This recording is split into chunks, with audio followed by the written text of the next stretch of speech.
Bonjour, bienvenue à cette web diffusion de la fin du troisième trimestre de 2023.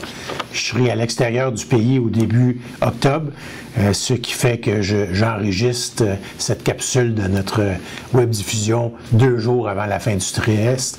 Mon collègue Jean-Philippe Faneuf va également enregistrer une capsule qui suivra la mienne avec les chiffres officiels et finaux de la fin du trimestre. Mais j'aimerais quand même passer quelques minutes avec vous pour vous faire un peu le topo du trimestre et de l'année à date, en date du 27 septembre.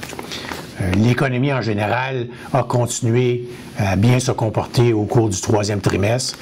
Ceci explique que malgré que le taux d'inflation est en baisse significative depuis le début de l'année, il reste quand même assez résilient, plus résilient que les observateurs des marchés avaient prévu et probablement également les banques centrales.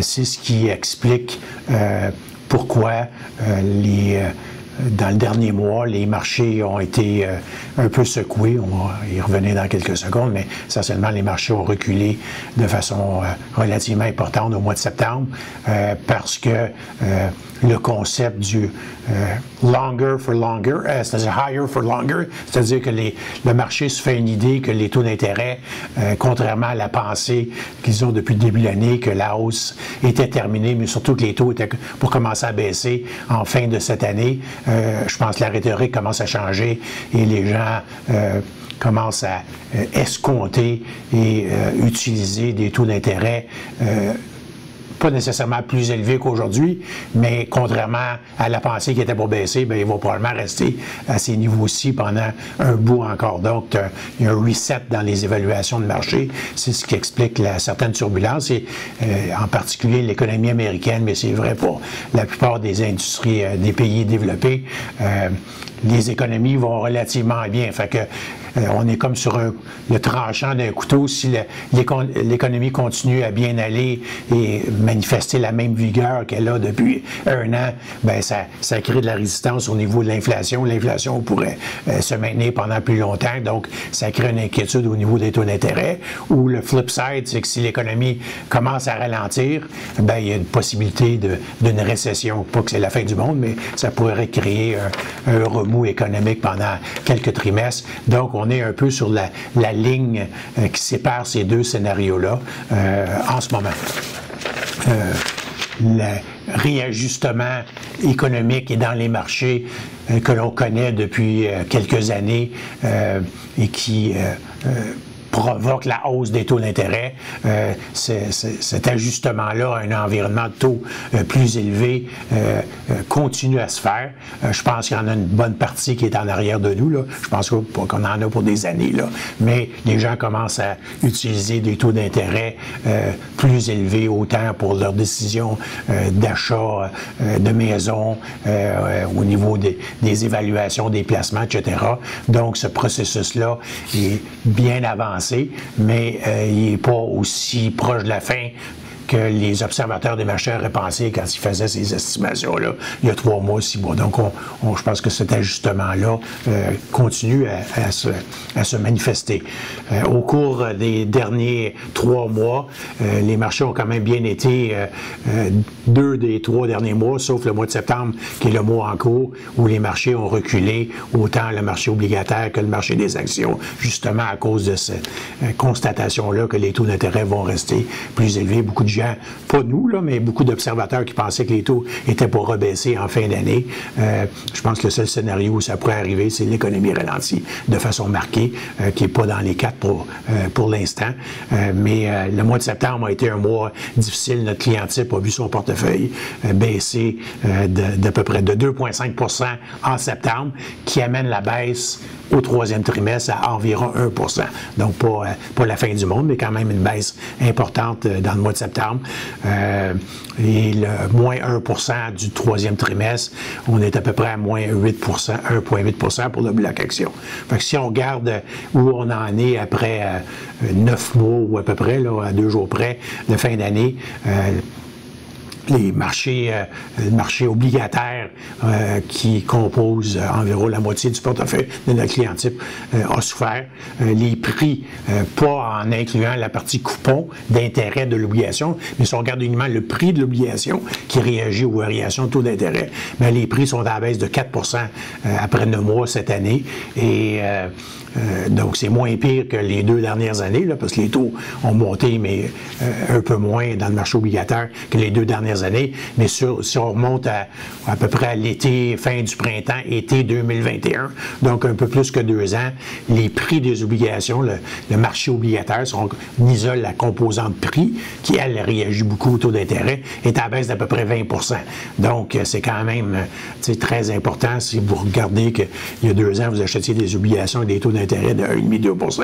Mais quand tu perds 20 de valeur sur 2 ans, ça fait un impact majeur.